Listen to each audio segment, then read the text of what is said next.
नमो भगवते वासुदेवाय नमः। ओम नमो भगवते वासुदेवाय नमः। हरे कृष्णा कृष्ण कृष्ण हरे हरे, हरे राम राम राम हरे हरे। आइए शुरू करते हैं आज की कथा।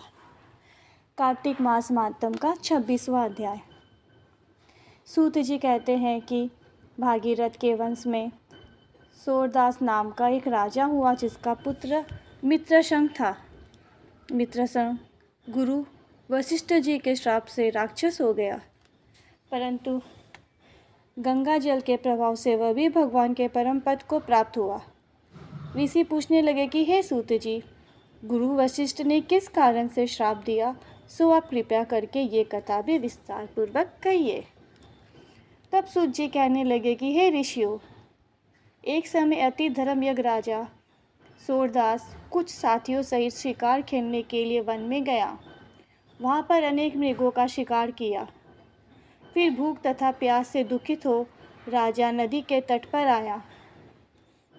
यहाँ पर उसका पुत्र मित्रशंख नित्य नियम करता था। राजा ने रात्रि वहीं पर ही बिताई। प्रातःकाल होते ही वहाँ से उठकर फिर शिकार की तलाश में चल पड़ा।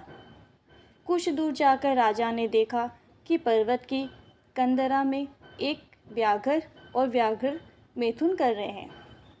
राजा ने उनको देखते ही धनुष पर बाण चढ़ाया और उन पर छोड़ दिया। बाण के लगते ही व्याघ्री घायल होकर वहीं पर गिर पड़ी और फिर थोड़ी देर बाद मर गई। तब व्याघ्र राक्षस रूप धारण कर बड़े क्रोध में आकर कहने लगा कि राजन, तुमने मेरे साथ बड़ा अन्याय किया है, इसका बदला मैं तुमसे अवश्य लूँगा। ऐसा कहकर ये राक्षस अत्यंत दुखित हुआ। तत्पश्चात राजा ने अपनी नगरी में आकर संपूर्ण वृत्तांत अपने मंत्रियों से कहा। कुछ समय बीतने पर राजा सूरदास ने मुनियों को बुलाकर अश्वमेध यज्ञ किया और गुरु वशिष्ठ जी ने विधि पूर्वक ब्रह्मा आदि देवताओं को हवि देकर यज्ञ समाप्त किया। फिर स्नान करने के लिए नदी के तट पर चले गए। इतने में वही राक्षस, जिसकी राक्षसी व्याघ्री को राजा ने वन में मार दिया था, क्रोधित होकर अपना बदला लेने के लिए वहाँ पर आया और गुरु वशिष्ठ जी को वहाँ पर ना देख उन्हीं का रूप धारण कर राजा से कहने लगा कि राजन, हम मांस खाएंगे, अतः हमारे लिए मांस बनवाओ, हम स्नान कर कर अभी आते हैं। इतना कहकर वो वहाँ से चला गया। फिर उसी राक्षस ने रसोइयों का रूप रखकर राजा को मनुष्य का मांस पका कर दिया।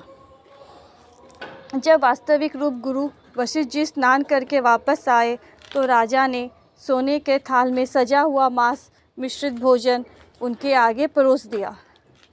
तब गुरुजी ने ज्ञान दृष्टि से मनुष्य के मांस का भोजन जान लिया और क्रोधयुक्त होकर राजा को श्राप दिया कि हे राजन, तुमने हमको मनुष्य का मांस खिलाने की चेष्टा की और राक्षसों का भोजन दिया, सो तुम भी राक्षस हो जाओ।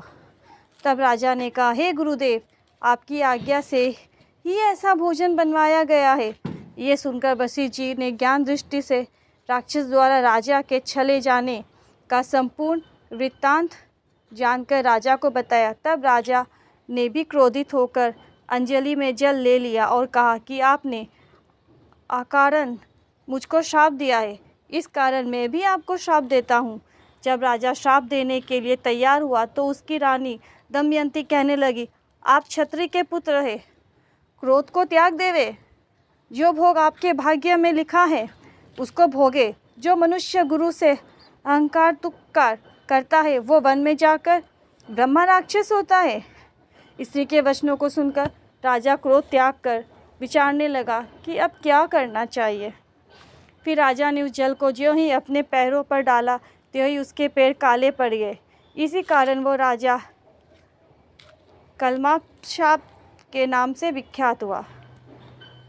कल्माशाप कहकर गुरु वशिष्ठ जी अपने आश्रम को चले गए और राजा राक्षसी देह को प्राप्त हो गया। वह भूख प्यास से दुखी हो निर्जन वन में फिरने लगा। वहाँ से वह अनेक कष्टों को सहन करता हुआ नर्मदा नदी के तट पर आया और वहाँ भी वह पशु पक्षी मनुष्य सर्प आदि खाकर विचरण करने लगा। संयोगवश एक दिन नर्मदा नदी के तट पर घूमते हुए स्त्री सहित रमन करते हुए एक मुनि को देखा। भूख से पीड़ित होने पर जैसे व्याघ्र मृग को पकड़ लेता है, उसी प्रकार उसने मुनि को पकड़ लिया। उसकी स्त्री ने जब अपने पति को राक्षस के हाथों में देखा तो वह राक्षस देहधारी राजा के आगे हाथ जोड़कर विनयपूर्वक बोली कि आप मेरे पति को मत मारो। आप वास्तव में राक्षस नहीं, वरन सूर्यकुल में उत्पन्न मित्रश नामक राजा हो। मेरा पुत्र अभी बालक है, अतएव मैं बिना पति के इस वन में कैसे निर्वाह करूंगी। अतः तुम मेरे पति को प्राण दान दे दो। प्राण दान के समान अन्य कोई दान नहीं है। उस स्त्री की इस प्रार्थना का राक्षस पर कोई प्रभाव नहीं पड़ा और जैसे व्याघ्र एक मृग के बच्चे को पकड़कर खा जाता है, वैसे ही उस मुनि को, जो उस समय अपनी स्त्री के साथ मैथुन कर्म कर रहा था, पकड़कर खा गया। तब मुनि की स्त्री ने उसे श्राप दिया कि मैथुन करते हुए तुमने मेरे पति को मारा है, अतः तुम भी जब मैथुन करोगे तो मृत्यु को प्राप्त हो जाओगे और पुनः राक्षस देह धारण करोगे। ये दो श्राप सुनकर राक्षस देहधारी राजा भी क्रोध में आकर कहने लगा कि हे दुष्टे, तुमने एक अपराध के बदले में दो श्राप दिए हैं, अतः तुम भी पिशाचिनी होकर इस वन में फिरती रहोगी। इस कारण वो स्त्री भी पिशाचिनी हो गई और भूख प्यास से दुखित होकर उस वन में फिरने लगी। कार्तिक मास माध्यम का 26वां अध्याय समाप्त हुआ। ऐसी और अधिक जानकारी, कथाओं और शिव पुराण के उपाय के जानने के लिए आप अपने चैनल को लाइक, शेयर और सब्सक्राइब करें। ओम नमो भगवते वासुदेवाय नमः। हरे कृष्णा कृष्ण कृष्ण हरे हरे, हरे राम राम राम हरे हरे।